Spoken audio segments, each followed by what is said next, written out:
Mereka harus bergerak 5 km per jam, melewati rintangan yang begitu berat, melewati mayat-mayat beku pendaki yang gagal mencapai puncak.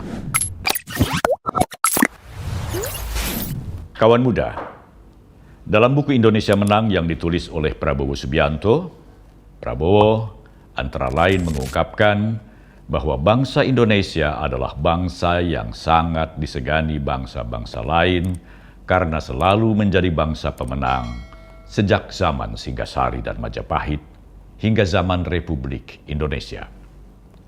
Semangat untuk selalu menjadi bangsa pemenang inilah yang menginspirasi Prabowo Subianto membentuk tim ekspedisi pendaki gunung Indonesia guna menaklukkan Mount Everest, puncak gunung tertinggi di dunia yang berada di perbatasan Nepal dan Tibet. Upaya menaklukkan Mount Everest bukanlah hal yang mudah. Diperlukan waktu berbulan-bulan untuk sampai ke sana. Ditambah lagi dengan suhu dingin yang sangat ekstrim, dengan oksigen yang sangat tipis. Karena puncak gunung tertinggi di kawasan pegunungan Himalaya itu seluruhnya tertutupi salju.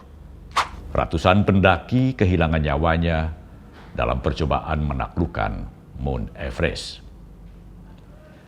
Tugas menaklukkan Mount Everest tentunya semakin sulit bagi para pendaki gunung Indonesia yang pada umumnya tidak pernah hidup di lingkungan bersalju.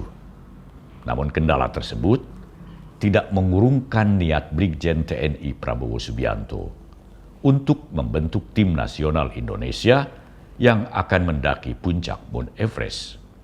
Apalagi setelah mendengar kabar bahwa Malaysia akan mengirimkan pendaki ke Mount Everest. Tim pendaki Indonesia ini ditargetkan mendahului tim Malaysia dalam mencapai puncak gunung tertinggi di dunia itu. Prabowo pun menyusun tim yang terdiri dari 15 prajurit TNI dari Kopassus dan 19 pendaki sipil dari Wanadri, FPTI, dan Mapala UI. Tim ini merupakan hasil seleksi ketat yang dilakukan oleh 2 orang pelatih terbaik dari Rusia dan 1 pelatih dari Polandia. Setelah berlatih selama 3 bulan di Gunung Gede Pangrango, seluruh tim dikirim ke Nepal untuk melanjutkan latihan dengan mendaki Paldur Peak di ketinggian 5.926 meter dan Island Peak di ketinggian 6.189 meter. Mereka berhasil mencapai Paldur Peak pada 1 Januari 1997 dan Island Peak pada 7 Februari 1997. Tim kemudian dibagi menjadi 2. Satu tim mendaki dari sisi selatan dan satu tim lainnya mendaki dari sisi utara. Pembagian tim ini dimaksudkan untuk meningkatkan kemungkinan menang. Walhasil pada tahap-tahap akhir, 3 orang anggota Kopassus beserta Bokerev, pelatih Rusia, dan 2 orang Sherpa berangkat menuju puncak Everest. Menjelang puncak dunia, tulis Prabowo dalam buku Indonesia Menang, mereka harus bergerak 5 km per jam, melewati rintangan yang begitu berat, melewati mayat-mayat beku pendaki yang gagal mencapai puncak, dan tenda-tenda tim Malaysia yang telah lebih dulu bergerak, namun belum berhasil mencapai puncak. Akhirnya pada 26 April 1997, Indonesia berhasil mengalahkan Malaysia. Tim Kopassus yang terdiri dari prajurit 1 Asmujiono, Sersan 1 Misirin, dan Letnan 1 Iwan Setiawan berhasil mencapai puncak gunung tertinggi di dunia. Mereka mencatat sejarah sebagai tim tentara pertama Asia Tenggara dan tim pendaki Muslim pertama yang sampai di puncak Everest. Mereka pun menancapkan bendera merah putih di puncak gunung tertinggi di dunia itu. Keberhasilan ini dikenang oleh salah seorang anggota tim pendaki yang berhasil mencapai puncak Everest, Mayor Jenderal Iwan Setiawan, mantan Danjen Kopassus, yang saat ini menjabat Panglima Kodam 12 Tanjung Pura. Keberhasilannya mencapai puncak Mount Everest, menurut Iwan Setiawan, tidak terlepas dari kepemimpinan Prabowo Subianto yang selalu memberikan suntikan semangat kepada anak buahnya. Testimoni Majen TNI Iwan Setiawan yang pada saat mendaki Mount Everest masih berpangkat Letnan 1, diungkapkannya melalui podcast Deddy Corbuzier seperti berikut ini.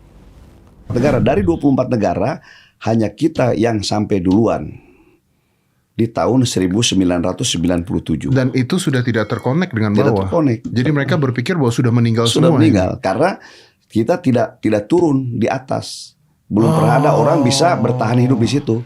Bayangkan Kang Deddy, di situ tanpa oksigen, tanpa sleeping bag, tanpa matras. Bukan karena hebat, karena kuat. Saya selalu pesan dari Pak Prabowo waktu itu, jangan sekali-kali terbersit di benak kita untuk menaklukkan Mount Everest.